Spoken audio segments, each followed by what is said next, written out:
Dans cet épisode du balado compte complet. J'aime, moi, le lanceur de 4 tirs qui lance pas si fort que ça. J'aime le lanceur de finesse. J'aime ça voir un gars au monticule se débrouiller avec une rapide à 90 000 à l'heure, mais qui a place où il la veut, que 3 autres lancers efficaces, qui désynchronisent de frappeurs. Tu sais, c'est spectaculaire, un gars qui lance 99, mais tu sais que c'est ça qui s'en vient, là. Au jeu!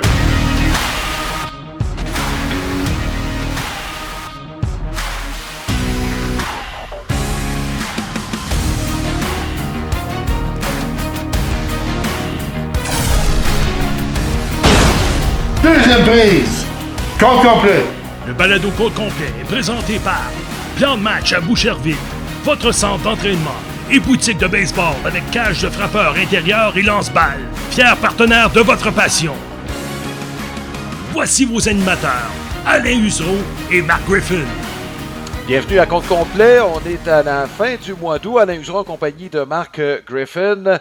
On va commencer par parler de l'actualité comme telle en s'attardant sur 2 sections de façon particulière. D'abord, Ligue nationale, la section Ouest.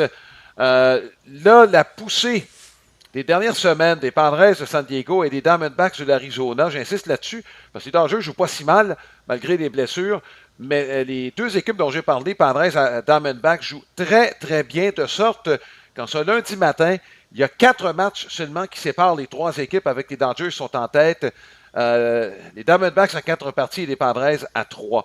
Marc, il y a de quoi s'inquiéter pour les Dodgers. Comme je l'ai mentionné, c'est pas qu'on joue si mal, mais on a encore des blessures. On a rappelé Bobby Miller qui n'était peut-être pas prêt. Glasnow qui est sur la liste des joueurs blessés, tandis que là, je mets mon accent sur les Diamondbacks parce que là, leurs 5 partants sont en santé. Bien, ça va rendre cette course-là intéressante. Et, tu sais, on parlait des Diamondbacks, malheureusement, elles viennent de se faire balayer par les Rays, mais avant ça, elle est très, très bien. Ça se ressent. Moi, je suis pas nécessairement trop inquiet du côté des Dodgers. C'est le retour de Mookie Betts. Là, je comprends que tu parles surtout des lanceurs partants là, où on a un problème. Oui. Moi, où ça m'inquiéterait un peu plus du côté des Dodgers, Alain, c'est que, mettons là, qu'on réussit à tenir le coup. On fait les séries, on gagne le titre de la division. Mais est-ce qu'on s'en va à la guerre avec ces lanceurs-là en série? C'est là, moi, que ça m'inquiète un petit peu plus du côté des Dodgers. Alors que si, tu l'as dit, si les Diamondbacks se faufilent en série, que là, soudainement, tous leurs lanceurs partants sont de retour, on sait que c'est une autre saison, les séries, là. Alors, bon, mais premièrement, il faut s'y rendre, ça, c'est la première chose. Mais je trouve ça le fun, moi. Tu sais, regarde, les Diamondbacks ont été en série mondiale l'année dernière. On veut prouver que c'était pas juste parce qu'il y a eu de la chance. On veut prouver qu'on est une bonne organisation, puis c'est normal. Est-ce que les Padres ont fait beaucoup d'efforts au cours des dernières années pour rejoindre les Dodgers? Absolument. Ouais. Alors, tu sais, je trouve ça le fun. Et il faut que ça soit ça, tu sais.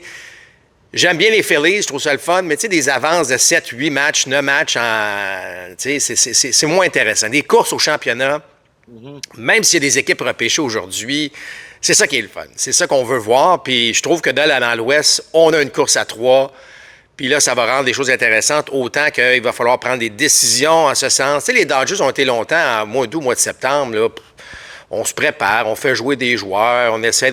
Mais là, il faut que tu gagnes des matchs, là. Tu joues pour gagner des matchs. Et dans le dernier droit, avec les Ohtani, Betts qui est de retour, là, il y a Freeman qui a raté le dernier match, mais bon, ça semble pas sérieux. Donc, c'est bon pour le baseball de voir ça, Alain. Oui, je regardais les Dodgers, il reste une série de 4 matchs contre les Diamondbacks et une autre à domicile contre les Padres. Les Diamondbacks, c'est très bientôt, en fait. Et du côté, c'est à la fin du mois, et du côté des Padres, c'est à la fin de la saison, lors de la dernière semaine de la saison, à domicile. Et ce que tu mentionnais des Dodgers de Los Angeles, Marc, c'est une copie conforme de ce qu'on a vu au cours des 2 dernières années. Pourquoi on a perdu? Parce qu'on n'avait plus cette stabilité chez les lanceurs partants. On s'est retrouvé une main dans le dos. Puis je pourrais dire la même chose des Braves d'Atlanta. Pourquoi on a perdu tôt? C'est parce qu'on était... écoute, on était dans le trouble.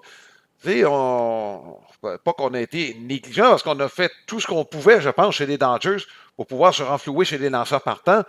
Mais ça se pourrait qu'on se retrouve encore avec une main dans le dos face aux adversaires. Puis, ce qui est... J'allais dire le mot bizarre, mais effectivement, Alain, du côté des Dodgers surtout, c'était un problème majeur au cours des dernières années. Une fois en série, on est un peu mal pris, un peu amoché, en fait, en termes de lanceurs. Alors, écoute, il reste encore quelques temps à la saison régulière, il reste encore quelques temps pour voir s'il n'y a pas des gars qui peuvent reprendre un peu la santé ou peu importe, mais ça va être à surveiller. Moi, ce que j'aime, en fait, Alain, on parle évidemment de la division Ouest, mais globalement, là, tu sais, qui est capable de nous dire aujourd'hui, là, qui va être en série mondiale cette année? Tu sais, assurément. Je trouve ça le fun. Je trouve ça le fun qu'on ne puisse pas vraiment répondre à la question. Oui, il y a des équipes qui sont meilleures que d'autres, mais viens pas dire c'est demain matin, les Diamondbacks ne font pas les séries qui sont. Ils vont être dangereux à suivre. Puis je regarde les Brewers, ils vont être dangereux. Alors, je trouve ça le fun que dans cette saison 2024, il y a une belle parité. Là. Je parle pas évidemment des White Sox là, puis tout ça, mais je parle des équipes là, qui peuvent faire les séries. Difficile là, de prévoir exactement qui va aller jusqu'au bout. Là. Oui. Écoute, Marc, je te pose la question directement. Bon, les dangers sont premiers. Qui est plus dangereux, les Diamondbacks ou les Padres? Écoute, la question est vraiment bonne. Les Padres aussi, avec tout le monde en santé, ça devient une équipe qui est pas mal intéressante. Moi, je pencherais un petit peu plus du côté des Diamondbacks, mais ceci étant dit, il y a quand même une bonne équipe du côté des Padres de San Diego. Oui. Mais le fait, encore une fois, on vient de le mentionner, que les partants des Diamondbacks, si tout le monde est en santé, comme ça semble être le cas en ce moment, je pense que c'est une équipe qu'il va falloir surveiller. Là. Oui, ma seule inquiétude, Marc, on a perdu Christian Walker. C'est un gros morceau. Gabriel Moreno est blessé également. Ketel Marte, il y a des inquiétudes de son côté. Là, ça commence à faire... c'est le tiers de la formation à l'attaque. Et remarque, on a de la profondeur. Là. Suarez a commencé à frapper un peu plus. McCarthy est sur une poussée qui a fait en sorte que Thomas s'est retrouvé dans les ligues mineures. Donc, il y a des joueurs qui ont pris la relève chez les Diamondbacks de l'Arizona. Mais je trouve que les Padres sont peut-être plus aguerris. Il y a des joueurs qui ont du vécu là-dedans. Et écoute, je me gratte la tête à savoir laquelle des deux équipes. C'est tellement serré. Tu regardes la fiche, là, évidemment, on compare fiche des deux équipes. Tu regardes à domicile, les Padres sont un peu moins bons à domicile que les Diamondbacks, sont seulement 33-29. Par contre, à l'étranger, ils sont dominants à 37-26. Contre les équipes supérieures à 500, ils jouent pour 500 ou à peu près 34-33 en fait, alors que les Diamondbacks sont 3 matchs sous la barre des 500 à ce niveau-là, mais c'est une équipe qui est nettement meilleure à domicile aussi. Donc, regarde, jonglez ça comme vous voulez. Les deux ont un différentiel identique à plus 70. Alors, c'est extrêmement serré, d'où le fait qu'on a un peu dans... On ne peut pas s'entendre nécessairement du fait que quelle équipe va être est plus susceptible de rattraper les Dodgers. Oui, puis en passant, San Diego, sa dernière semaine finit avec 3 matchs contre les Dodgers, on va en parler tantôt, et 3 matchs contre les Diamondbacks. Donc, ça va être une grosse dernière semaine. C'est encore serré. Eux, ils vont être déjà en mode série là, lorsque la dernière semaine va s'amorcer.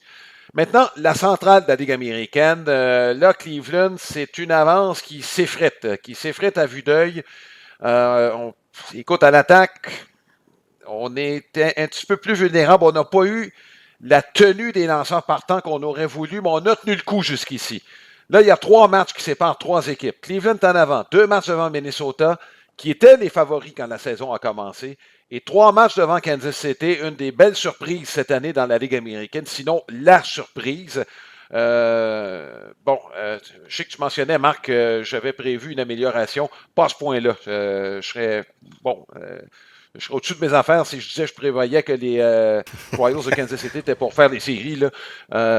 J'ai pas cette prétention-là. Mais je parlais de la tenue, du fait qu'on était en santé chez les lanceurs partants, chez les Diamondbacks de l'Arizona. C'est beaucoup ce qui a tenu les Royals de Kansas City depuis le début de la saison. Puis ça continue. Non seulement ça, mais il y a des gars qui ont pris en confiance depuis le début de la saison. Bobby Witt, l'année passée, une très, très bonne saison. Il a mis une coche au-dessus de sa production. Donc, c'est une très, très belle histoire, celle des Royals. Mais moi, si tu me donnais encore une fois, sous la torture, avec un petit 5, j'ai l'impression que les Twins vont commencer. Ils ont déjà commencé à gruger, ils sont juste à 2 matchs. Je pense que les Twins vont finir premier comme c'était la prévision de la plupart des observateurs. Bon, écoute, Alain, tu es un gars de statistiques. Voici les statistiques là, des trois équipes là, qu'on pourrait regarder de façon peut-être un petit peu plus précise. Au niveau du différentiel, les Royals sont nettement en avance sur les deux autres équipes. Alors, si ça, c'est un aspect à surveiller, ben un petit avantage du côté des Royals. L'affiche contre des équipes supérieures à 500 maintenant. Et c'est là que les Twins, je fais, ils sont 29-37 contre des bonnes équipes. En fait, les équipes supérieures à 500. Les Royals ne sont pas guère mieux à 27-35. Alors, seuls les Guardians qui ont une fiche positive à 34-31 à ce niveau-là. Donc ça, c'est un facteur. Évidemment, là, le calendrier joue. Je sais les gens disent « Ouais, mais tout le monde joue contre tout le monde. » Oui, mais parfois, tu as un calendrier plus facile en début de saison, un petit peu plus difficile en fin de saison. C'est à la fin qu'on combine tout ça, mais alors ce sont des choses quand même à considérer. Encore une fois, je me répète un peu, je trouve ça fantastique qu'il y ait une course à 3, surtout impliquant les Royals, parce qu'évidemment, Bobby Witt, tu en as parlé, on veut tous le voir, un peu comme Mike Trout à ses débuts, lorsque ça allait très bien. On voulait voir les Angels en série. C'est le cas avec les Royals à ce niveau-là. Mais je vais dire une chose. Souvent, les centrales, c'est soit nationales ou américaines, on dit, mais là, on a vraiment ce qu'on veut. Là. On a vraiment une série, une course à 3 équipes. Puis 3 équipes, tu regardes le style de ces 3 équipes-là, c'est des styles, ce sont des styles différents de ce que tu vois évidemment dans les autres divisions. Alors c'est ça qui rend aussi cette course-là intéressante. On court, on frappe, on joue bien en défense. Oui, on a des bons lanceurs, mais on est très athlétique dans les équipes centrales. Pas qu'on ne l'est pas ailleurs, mais tu comprends, on est bâti un peu de façon différente. Cleveland a été précurseur, Marc. On l'avait observé il y a une couple d'années, même avec les défenses adaptées, avant l'adoption des restrictions sur les défenses adaptées.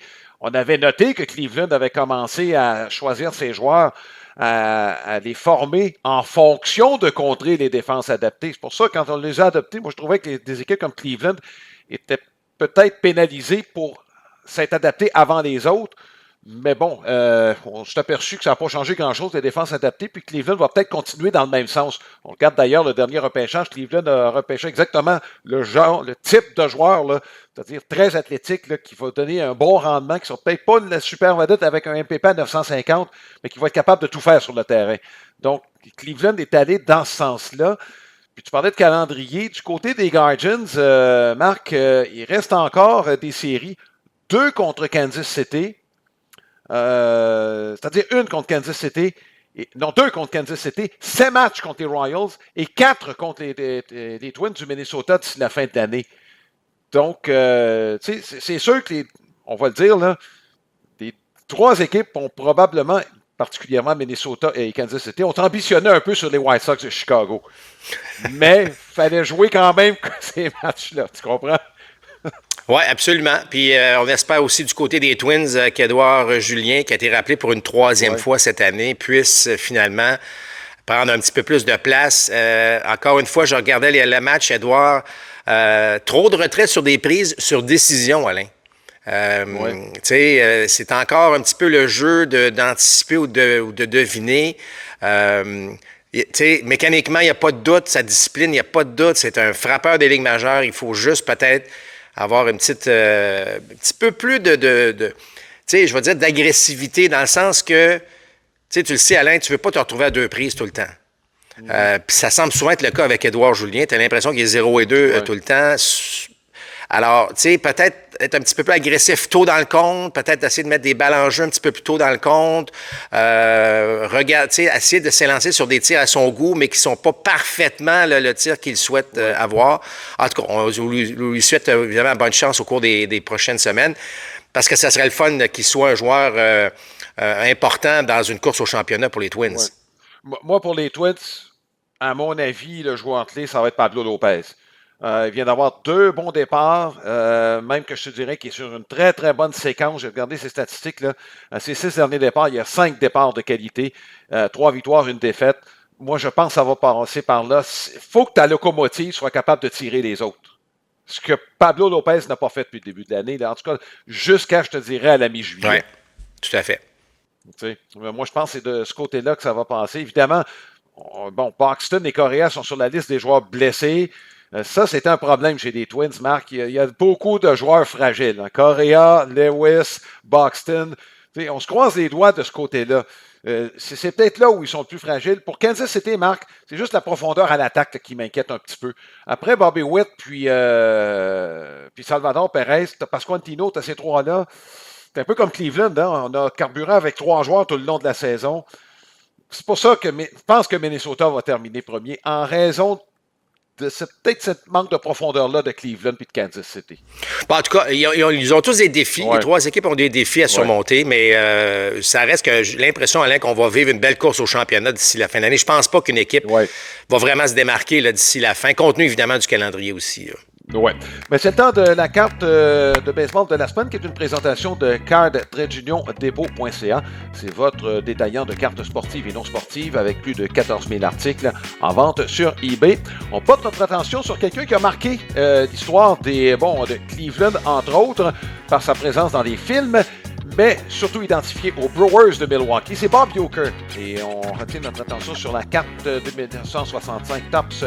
C'est la carte numéro 519.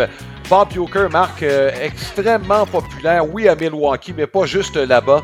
Il s'est moqué de sa propre carrière écoute, depuis des décennies. Il est âgé de 90 ans, il est encore en forme. C'est un joueur de tour invétéré. Moi, je peux te dire, dans les entrevues qu'on a sur notre balado, il y a quelqu'un qui l'a bien connu, Yvan Dubois, qui racontait que ça n'avait aucun bon sens, que ça ne se raconte pas des tours qui jouaient pendant le camp d'entraînement. Les deux étaient receveurs, donc se côtoyaient. Il était de commerce très agréable, semble-t-il. Et petite anecdote là, sur les cartes de baseball, c'est un frappeur droitier. Puis, à un moment donné, lors de la séance de photos pour les cartes, c'est présenté comme frappeur gaucher. Donc, et témoignage un peu de la popularité de Uecker après sa carrière. Ben, la plupart de ces cartes ont été publiées après sa carrière et selon tradingcarddatabase.com, on compte au total 62 cartes de Bob Uecker. On l'a vu dans différentes réclames publicitaires, Marc. On ne l'a pas connu, nous, évidemment. Mais c'est un personnage, moi, à mon avis, qui a marqué le monde du baseball.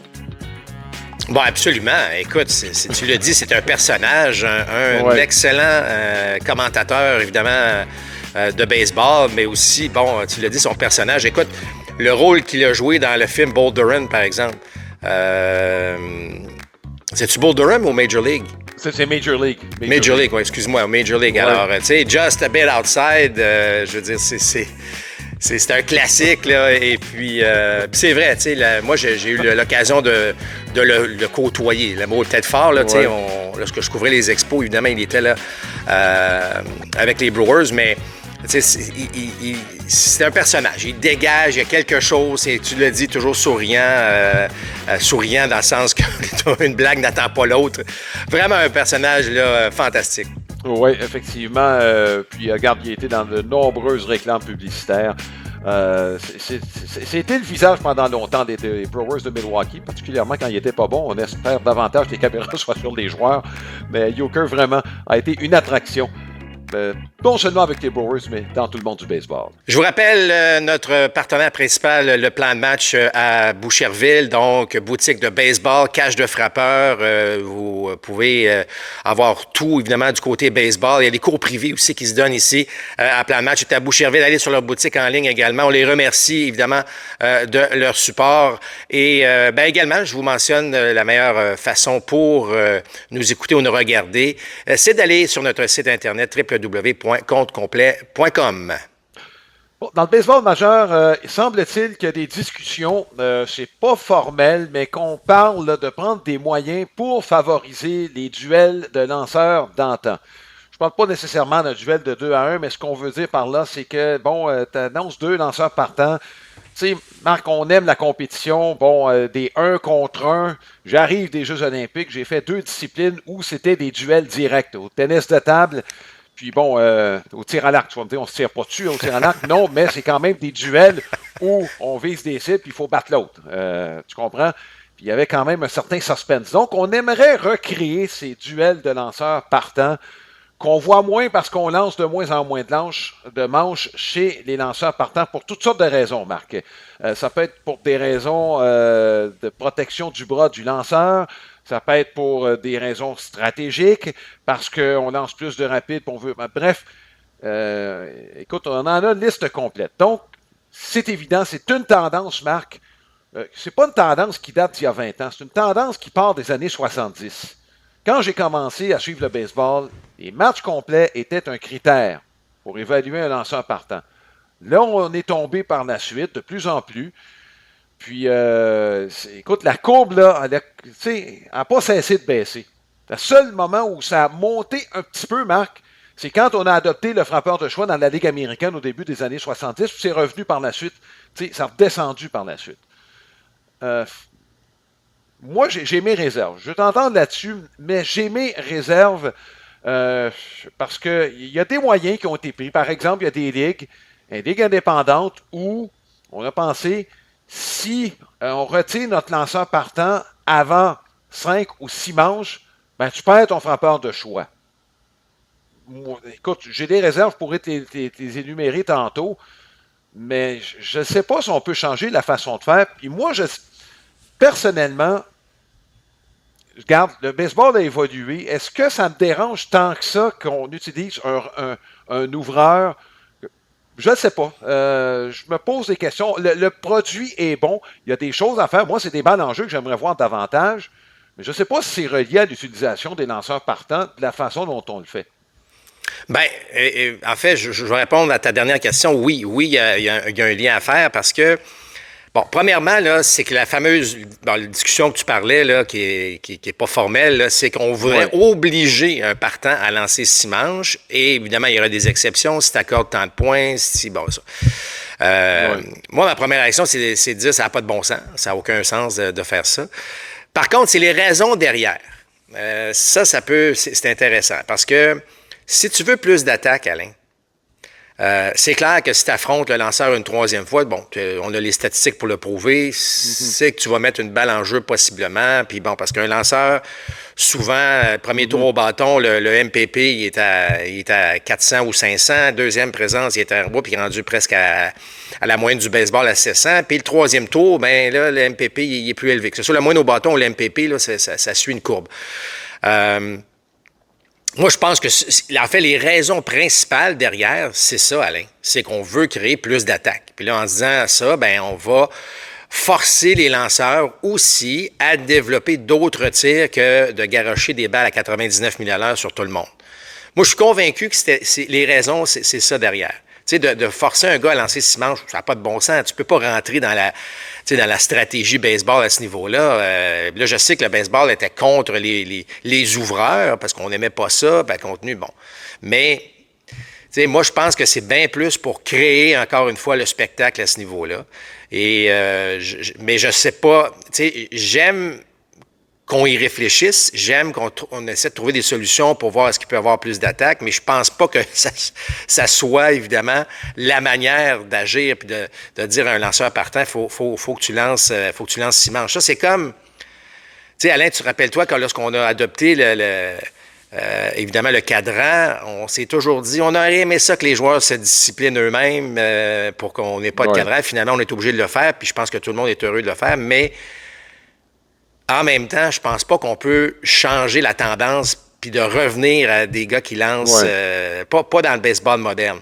Alors, j'aime la pensée derrière puis de se dire est-ce qu'on peut développer d'autres lanceurs. Moi j'aimerais, tu sais, le fait que j'ai aimé ça au départ, c'est que j'aime, moi, le lanceur de 4 tirs qui lance pas si fort que ça. J'aime le lanceur de finesse. J'aime ça voir un gars au monticule se débrouiller avec une rapide à 90 000 à l'heure, mais qui a place où il la veut, qui a 2-3 autres lancers efficaces, qui désynchronise le frappeur. C'est spectaculaire, un gars qui lance 99, mais tu sais que c'est ça qui s'en vient. Là. Je dis que alors qu'un lanceur de finesse, moi, j'aime ça personnellement. Tu me demandes un duel de lanceurs, j'aimerais mieux voir un Greg Maddux, par exemple. Bon, on le titre souvent un exemple, mais un duel entre Maddux et, je sais pas moi, un autre lanceur de finesse que deux garocheurs. C'est spectaculaire, là. J'ai pas de problème. Là. Je vous parle vraiment de ce que moi, je préfère. Alors, c'est là que je trouve que j'aimerais qu'on puisse trouver une solution de revoir, de valoriser davantage ce type de lanceur-là. Oui. Écoute, il y a eu un article sur ESPN sur ce dossier-là, puis il y a des directeurs généraux qui disaient oui, l'idée est bonne, mais c'est comme le dentifrice là, que tu as ouvert. Là, tu ne remettras pas le dentifrice dans le tube, là, je veux dire. la vélocité, c'est ça qui donne du trouble aux frappeurs, puis tu n'iras pas à l'encontre de ce qui marche. Donc, je vois pas comment on peut changer les choses. Moi, ce que j'ai entendu de plus, puis je sais que ça peut sembler ridicule, puis il y en a qui ont émis l'idée, bon, peut-être que la balle, on pourrait la modifier un peu de sorte que ce soit plus difficile de lancer des balles rapides. Autrement dit, la densité la diminuer un peu, ce qui donnerait aussi moins de coups de circuit, mais probablement plus de balles en jeu. Si tu changes la balle un peu pour que les frappeurs puissent la mettre en jeu, il faut que tu t'organises pour qu'il y en ait plus à l'intérieur du terrain. Sinon, les frappeurs vont se pousser pour aller dans le rectangle des frappeurs puis essayer de la mettre de l'autre côté. C'est pas ce que tu veux. Tu veux du monde qui court puis du monde qui attrape la balle aussi. Là. Exact. Mais tu sais, Alain, je pense pas qu'il y ait une solution parfaite. Tu dis, bon, si on change un peu la balle, les gars vont... Tu sais, si tu es habitué de lancer 99, puis là, on te donne une nouvelle balle, puis tu lances 95, qu'est-ce que tu vas essayer de faire? Tu vas essayer de lancer encore plus fort pour aller atteindre à nouveau le 99. Et là, les fameuses blessures, tu sais, qui est aussi là, un débat, là, évidemment, autour du baseball. Là, puis on se cachera pas, c'est la vélocité qui a créé ce monstre de blessures puis d'opérations de type Tommy John au fil des années. Donc, tu sais, on peut régler un problème, ça va peut-être en générer un autre. Alors, il faut faire attention dans tout ça. Là. Oui, tu as raison, parce que des fois, on adopte des stratégies, puis on l'a mentionné, la défense adaptée, malheureusement, ça a été contre-productif, à mon sens. Et ce que je dis toujours, l'élimination des défenses adaptées, ça veut dire qu'on va peut-être avoir moins d'athlètes, puis plus de Joey Gallo, puis de Kyle Schwarber. Je ne dis pas que c'est des mauvais frappeurs. Je pense que même avec les défenses adaptées, ils avaient leur place. Mais ces gars-là, sans défense adaptée, on va peut-être en prendre un peu plus, alors qu'on veut plus de dynamisme. C'est pour ça des effets pervers. Pour ça, moi non plus, écoute, puis on parle de balle en jeu. Oublie pas aussi l'approche des frappeurs. Hein. Oui, tu as la vélocité, tu as l'approche des frappeurs aussi. Tu sais, à deux prises, là, regarde, l'approche à deux prises est moins là qu'elle était auparavant. Ça, on le reconnaît. D'ailleurs, Marc, je sais qu'on a fait une manche la semaine passée qui t'a fait sourciller, et bon, moi aussi d'ailleurs, la manche de 8 frappeurs où il n'y a pas une seule balle en jeu, là, avec 5 buts sur balle et 3 retraits sur des prises. Les frappeurs, c'est ce qu'ils recherchent. Donc, de blâmer seulement les lanceurs, ça joue à deux ce jeu. Moi, j'ai une question pour toi direct, par contre, par rapport à ce débat-là. Est-ce que c'est si important que ça d'avoir un débat de lanceurs ou c'est le spectacle sur le terrain, peu importe qui lance, qui compte? Parce qu'on est habitué, moi et toi, Marc, puis ceux qui suivent depuis longtemps, le bon vieux duel de lanceurs. C'est ça, Rob Manfred s'en cache pas là, quand il a éliminé la défense adaptée, c'est ça qu'il voulait. Du baseball à l'ancienne, ça n'est pas caché. Moi, je pourrais lui dire, mais si c'est ça que tu veux, enlève le frappeur de choix, mais c'est autre chose. Mais est-ce que c'est si important que ça d'avoir le lanceur partant? Je sais que tu aimes les lanceurs, bon, à plusieurs, puis tout ça, mais il y a quand même une stratégie derrière l'utilisation de ces lanceurs-là. La stratégie est différente de ce qu'elle était dans notre temps. Oui, tu viens de le dire. Le baseball est différent, il se joue de façon différente, les athlètes sont différents. Moi, j'ai pas de problème où le baseball s'en va.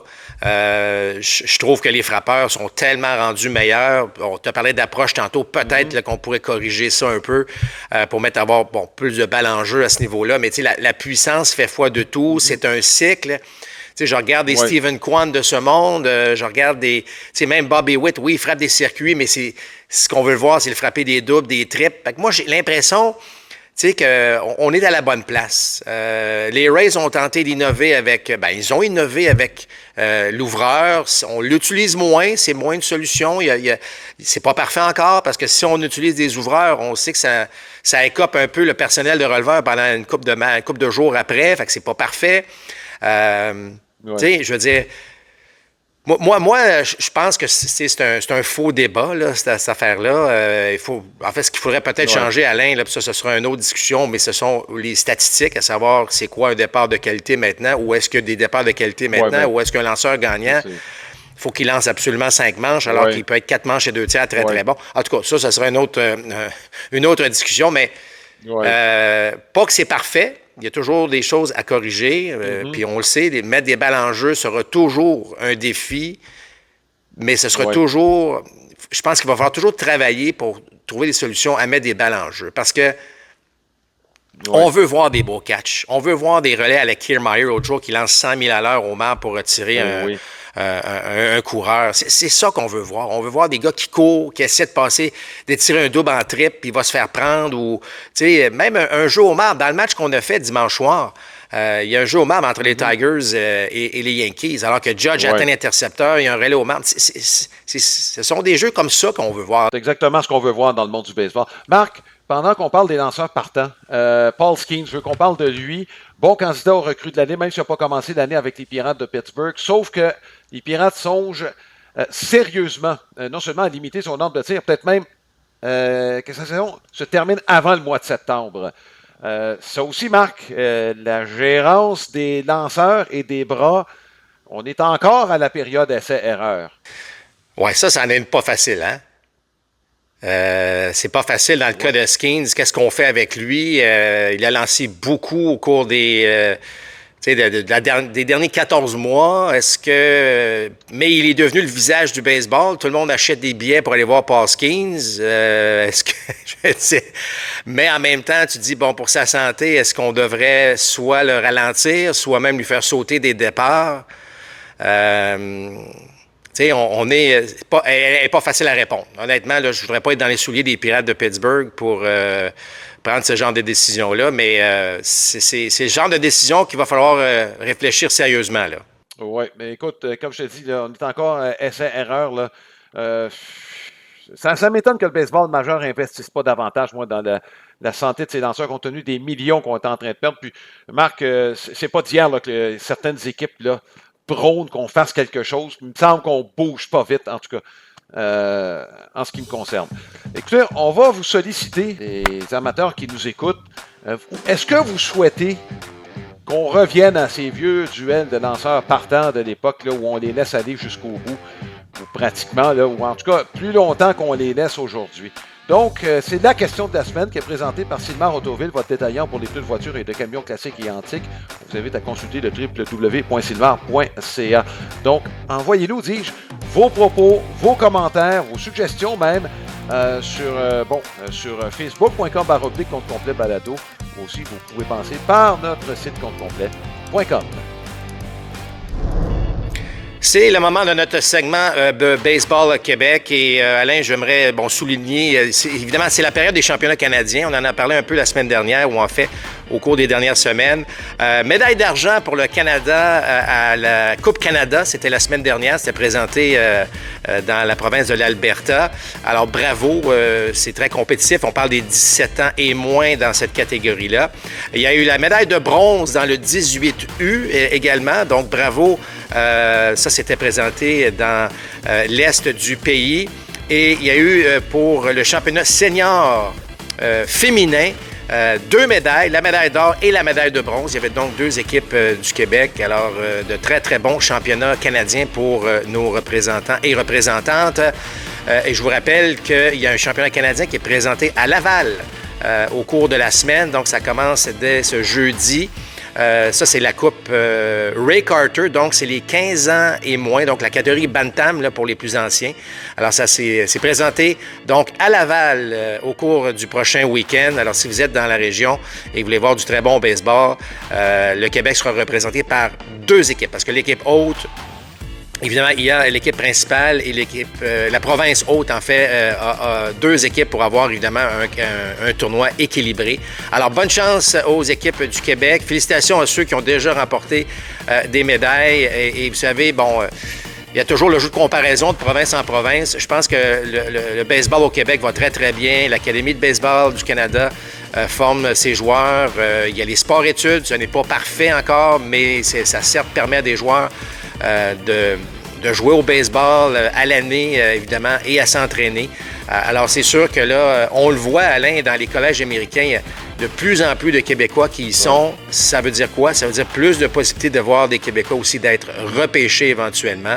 On en a eu 2 cette année, on le rappelle, Émilien Pitre et Louis-Philippe Langevin qui ont été repêchés. Donc, ça continue. Il y a une belle progression encore dans le baseball amateur cette année. On n'a pas encore les chiffres finaux, mais je vais vous dire une chose, on approche probablement autour de 42 000 jeunes. Je vous rappelle simplement que les bonnes années de baseball au Québec, là on parle, Alain, là, des années 80, là, où pratiquement tout le monde jouait au baseball l'été puis au hockey l'hiver. On avait atteint le 48 000 jeunes qui jouaient au baseball. On est descendu à l'époque où les Expos ont quitté, rappelez-vous, en 2004, donc les étés 2005-2006, on est descendu près de 16 000. Et là, le baseball reprend et 40 quelques mille joueurs et joueuses, faut-il le dire, parce que les filles, c'est plus de 5 000 filles qui jouent au baseball au Québec présentement, dont l'Académie de baseball du Canada à Trois-Rivières féminin. Alors, il y a plein de bonnes choses qui se passent et c'est pour ça qu'il y a des défis pour des villes, des associations, de trouver maintenant des terrains qui ont été défaits dans les années 90 pour d'autres sports. Alors, c'est le fun de voir ça. Le baseball est en pleine santé, le baseball amateur est en pleine santé, et ce, malgré le départ des Expos depuis, malheureusement, maintenant 20 ans.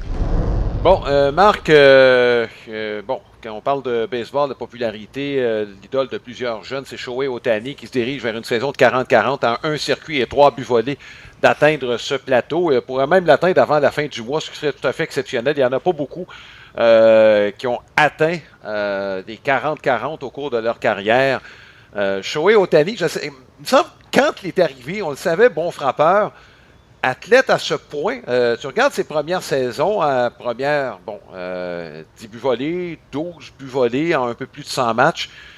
Mais cette année, il a décidé de se laisser aller, puis les Dodgers lui ont donné le feu vert avec un pourcentage de succès qui est quand même intéressant. Seulement 4 fois, il s'est fait prendre. Ce gars-là a peut-être un QI supérieur à ce qu'on pense sur le terrain. Difficile avec la barrière des langues. Mais ce gars-là, assurément, c'est ce qu'il fait sur un terrain. Bon, écoute, le QI, absolument. Ce gars-là est exceptionnel. Ça c'est assez évident. Bon, le fait qu'il ne lance pas, c'est pour ça qu'on le laisse aller sur les buts. Je suis pas sûr que si Ohtani, on lui offrait la possibilité d'être partant, 20-25 départs, est-ce qu'entre ses matchs, il se mettrait à courir comme il le fait là? Là, je suis moins certain. D'ailleurs, c'est pour cette raison, avec les Angels, selon moi en tout cas, qui n'avaient pas autant de buts volés. Tu sais, on veut le protéger. C'est comme si on veut le protéger pour qu'il y ait assez d'énergie pour faire les deux. Le vrai test, on le verra probablement l'année prochaine. Vous savez qu'Ohtani a déjà commencé à lancer, pas évidemment à affronter des frappeurs, mais il se lance la balle. Ça, c'est une autre affaire aussi, Alain. Est-ce qu'il a vraiment subi l'opération de type Tommy John?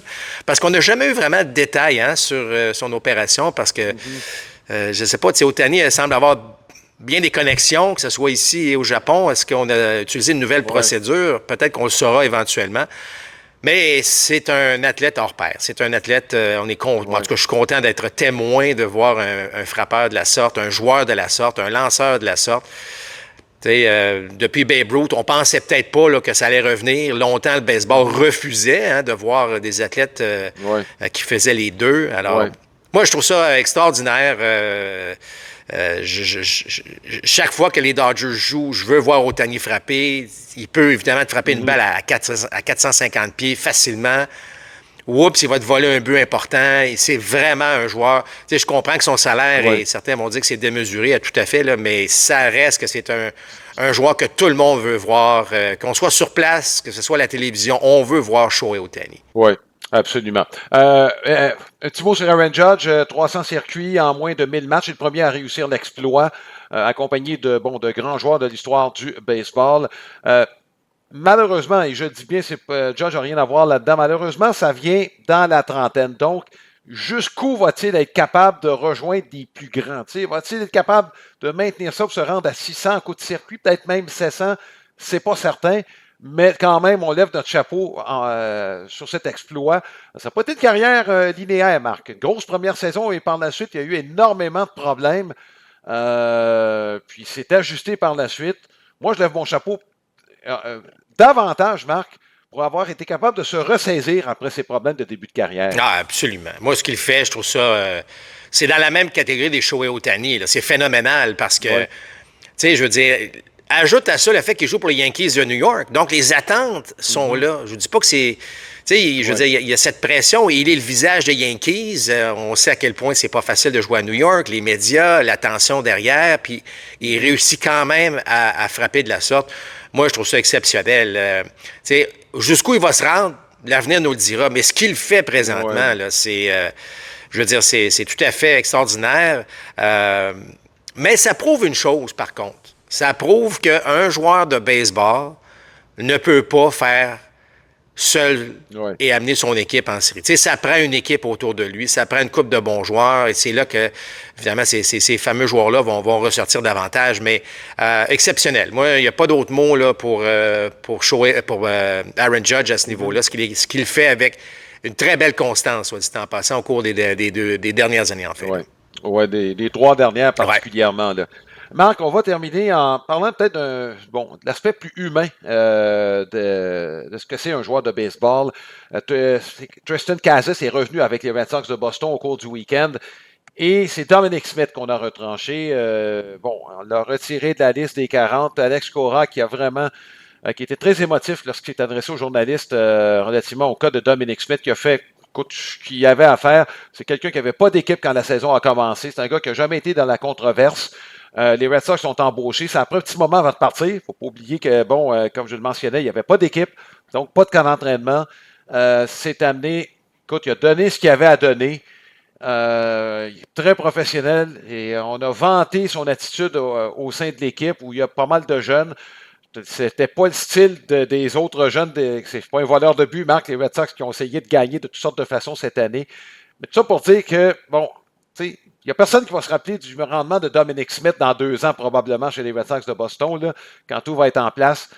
Mais cette année, c'est un gars qui mérite, en tout cas, une bonne tape dans le dos pour sa contribution chez les Red Sox de Boston.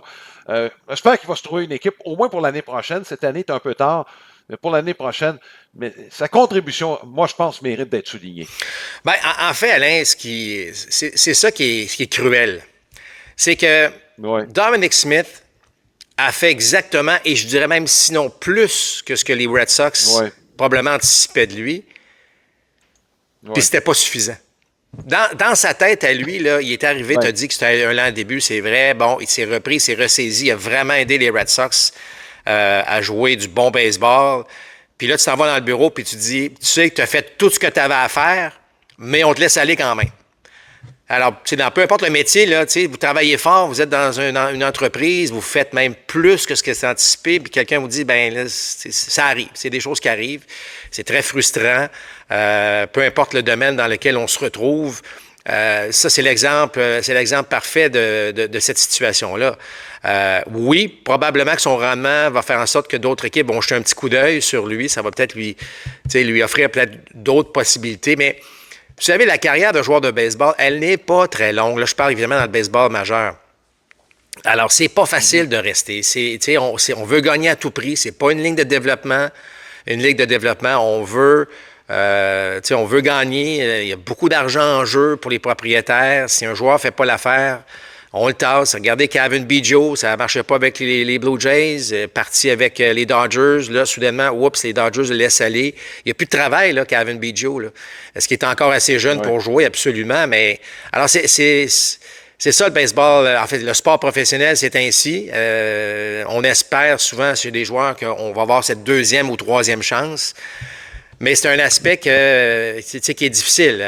Vous goûtez au baseball majeur. Il y en a qui sont retournés même dans du baseball indépendant pour se refaire. D'autres vont partir en Asie. On tente tout. Mais le but de tout ça, c'est de revenir dans le baseball majeur. Et lorsque c'est la 2e ou 3e fois qu'une équipe vous dit « on vous remercie », c'est pas des choses évidentes, mais c'est la réalité. C'est vraiment la réalité. Alors, tu peux être un héros, tu peux faire gagner ton équipe. Tout le monde t'applaudit. Tu as 30 000 spectateurs qui t'applaudissent, puis on fait venir dans le bureau après le match, puis tout ça est terminé. Fait que c'est pas toujours évident ce qui se passe, mais je pense que Dominic Smith est un professionnel. Il a quand même connu jusqu'ici une carrière intéressante. Est-ce qu'il aimerait que ça se poursuive? Probablement, là. Oui, mais écoute, son MPP depuis le 1er juillet est au-dessus de 800. Tu me demandais qu'est-ce qu'il aurait pu faire de plus. Pas grand-chose, Marc. Quand tu regardes ça de façon objective, il fallait que Tristan Casas revienne. On a d'autres joueurs qui peuvent jouer au premier but, que Romy Gonzalez peut jouer au 2e but, Dominic Smith ne peut pas jouer ailleurs. Frappeur de choix, on le sait que il y a Yoshida, O'Neill et tout ça. Il n'y a rien que Dominic Smith, à moins de jouer comme Shohei Ohtani, puis c'était pratiquement impossible pour lui de capable de prolonger. C'est ça qui est cruel là, dans son dossier. Puis probablement qu'il le savait quand il a signé avec les Red Sox de Boston. Là. Oui, bien, tu sais, au moins, il est allé puis il a fait le travail. Tu sais, je veux dire, c'est pour ça que lui doit se regarder dans le miroir puis se dire, écoute, j'ai fait ce que j'avais à faire, ce que j'ai pu contrôler, je l'ai bien fait, le reste, je ne le contrôlais pas. Tu sais, je veux dire, il y a une manière, plusieurs manières de voir ça, mais je pense que lui a fait ce qu'il avait à faire. Mais ça devait être évidemment une rencontre très émotive, très frustrante pour les deux, autant le gérant que le joueur en question. Puis, c'est vrai que ça doit être, tu sais, de décision comme gérant, Alain, là, de dire, OK, je vais faire venir un gars dans le bureau où je sais que ce gars-là a été très bon pour moi, puis il faut que je lui annonce que c'est terminé. Ça doit pas être le fun. Ça doit vraiment pas être agréable, là, parce que souvent, lorsqu'un joueur est... Tu sais, je veux dire, un joueur est retranché ou cédé, à moins que ce soit un très, très, très jeune joueur, là, tu le sais que c'est probablement que le rendement n'était pas là, donc le gérant n'a pas une explication très longue à donner, mais dans ce cas-ci, effectivement, je n'aurais pas aimé dans les souliers d'Alex Cora à ce niveau-là. Il y en a que ça fait moins de peine que d'autres. On va dire ça comme ça.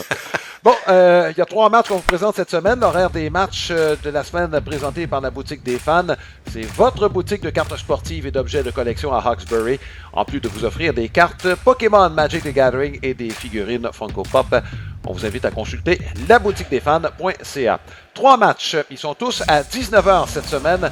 Ce lundi, c'est un bon duel entre les Orioles de Baltimore et les Mets de New York. Mercredi, 21 août, on verra les Yankees qui vont accueillir les Guardians de Cleveland, 2 meneurs de section, les 2 présentés à RDS. Et dimanche, ce sera Houston contre Baltimore. Donc 3 gros duels au cours de la semaine. Dimanche, ce sera à RDS 2. Je veux juste terminer, Marc, en soulignant le travail exceptionnel qui a été fait par nos collègues de RDS pour permettre que ces matchs-là soient diffusés. La bâtisse de RDS, présentement, elle est fermée en raison de la brisure là, de ce conduit d'alimentation en eau énorme dans le quartier où est située la bâtisse de RDS. Et en l'espace de 36 heures, il y a des collègues qui ont travaillé sans relâche pour permettre la diffusion de ces matchs. Ça a commencé dimanche, Marc, dans des studios qui sont tout nouveaux, dans un emplacement qui, pour nous, est inhabituel. Mais on a réussi quand même à faire le match entre les Tigers et les Yankees de New York. Tout ça grâce à la collaboration de dizaines de personnes qui n'ont pas compté les heures pour faire en sorte que RDS soit capable de diffuser ces matchs-là. Marc, il faut absolument souligner le travail de ces pionniers de la RDS. Voilà donc ce qui complète ce balado. J'espère que cela vous a plu. On vous donne rendez-vous la semaine prochaine, alors qu'on s'approche du mois de septembre et les courses, est-ce qu'elles seront plus serrées? En tout cas, il reste encore du bon baseball d'ici la tenue des séries. D'ici là, portez-vous bien. Bonne semaine tout le monde. Balado compte complet vous a été présenté par Plan de match à Boucherville, fier partenaire de votre passion.